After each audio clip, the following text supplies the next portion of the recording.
Découverte d'une jeune sculptrice installée en résidence à Dunkerque. Formée aux Beaux-Arts de Paris, Sarah Feuillas crée des œuvres autour de la cire à la Ciergerie Le Roi, l'un des derniers fabricants de cierges du nord de la France. Des fils de coton tressés, de longues mèches de cierge nouées entre elles. Je me laisse guider par le geste en fait. À ce moment-là, il y a quelque chose qui se passe. C'est juste les mains qui bougent, qui agissent. Un véritable travail de sculpture en macramé débuté il y a 1 an.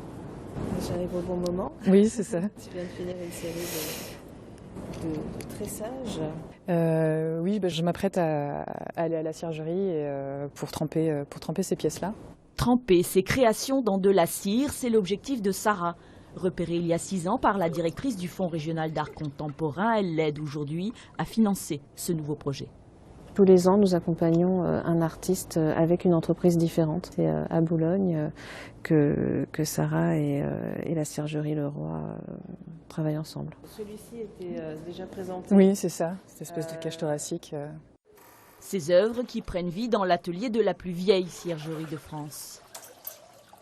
La cire ne va pas se déposer de la même manière que sur un cierge. C'est une sculpture qui décide de ce qu'elle va être sans moi.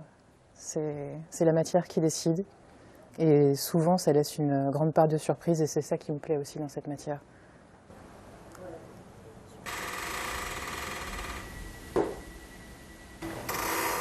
Le fait de travailler avec Sarah, on a aussi, moi j'ai découvert que la matière que j'utilise principalement, c'est la paraffine, est une matière qui pourrait sembler un peu inerte, mais qui en fait est extrêmement vivante. On a eu des échanges très très nourris sur la façon dont la matière évolue et sur ce qu'on pouvait donner comme orientation à son travail, et finalement un petit peu le mien aussi. Quand art contemporain et savoir-faire ancestral s'associent, c'est tout un monde végétal et animal qui apparaît dans les mains de Sarah. C'est la fin de cette édition. Merci de nous avoir suivis. Vous retrouverez tous ces reportages sur le site internet hdf.france3.fr. Tout de suite, votre journal régional.